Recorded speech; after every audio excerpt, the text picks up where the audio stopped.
What's up guys, D2 from DTwoAOV.com here, and today we're going to be talking about some changes in the most recent patch that didn't make their way to the patch notes.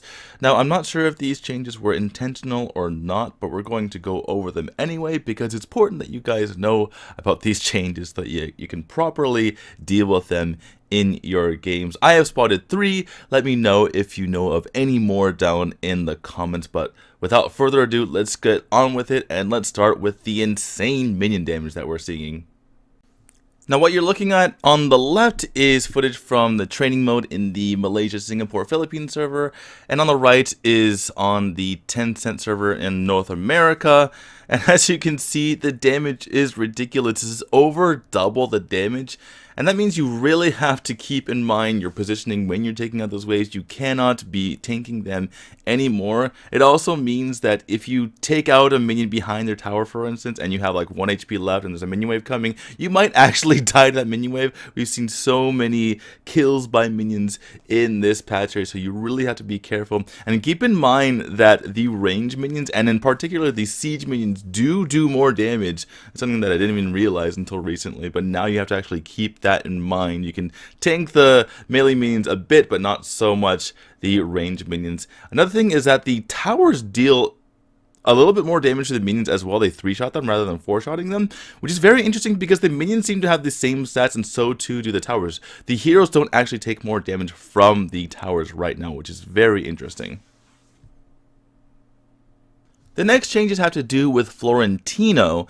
Now, I did notice part of it. I did notice that something was wrong because in the patch notes it said that the base true damage went from 4 to 3%.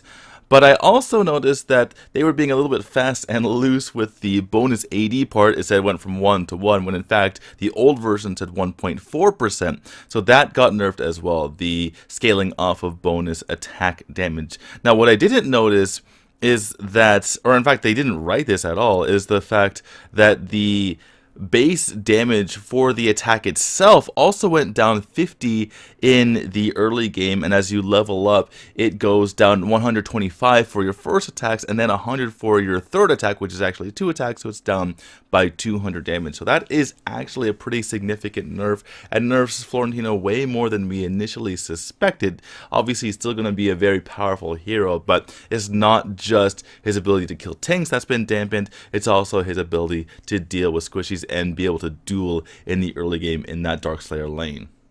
The last change has to do with Hayate, and what they did was now they allow his shuriken to deal critical damage on the true damage portion of that ability. So if you take a look at it, I'm going to attack poor Max here, and as you can see, the true damage starts really racking up when you can deal it with that crit inside there. So that's going to be absolutely nuts for him. Now, there is no Hayate on the Malaysia, Singapore, Philippines server, and when I tried to go on other servers, he wasn't available to test. So I can't say for sure that he didn't have crit on his true damage earlier, but I am 99.99% sure because if you, first of all, I don't remember it being able to do that, but if you go back and watch Zane's video where he plays Hayate from 2 weeks ago, he has the Blitz Arcana equipped, which gives him a total of 5% crit, and he hits hundreds and hundreds of shurikens that game, and he doesn't get a single crit on his true damage. So I'm pretty sure that this is a new change.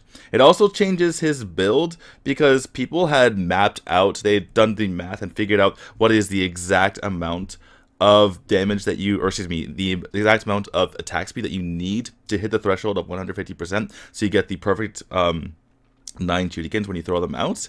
If you look at his first ability, it goes from 5 to 7 to 9 based on attack speed thresholds.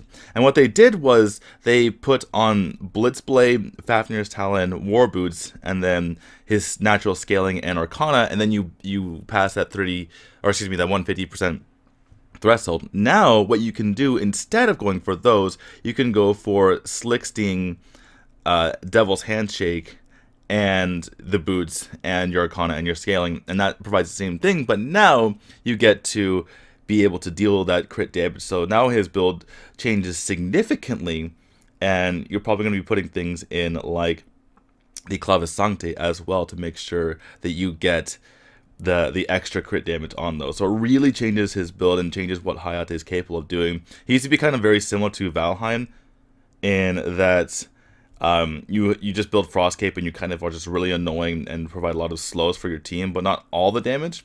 But now he's going to be fighting ridiculous damage because not only can you crit off of your shooting kits, you can also crit off of your ultimate as well. So any abilities provide those crits, as you can see right here. The other thing is, as I was showing you right now, I heard rumors that you can't get stunned out of your ultimate anymore, and as you just saw there when I was attacking the dragon, that is false. Although there might be like strange circumstances where it is true. I'm not quite sure, but we'll have to check that out in the future. That is going to be it for me, guys. Let me know what you think about these hidden changes. Let me know if you know of any other changes that made its way into the game. And as always, thank you so much for watching. Make sure you hit that subscribe button. Make sure you go to D2AOV.com, and I'll see you guys later.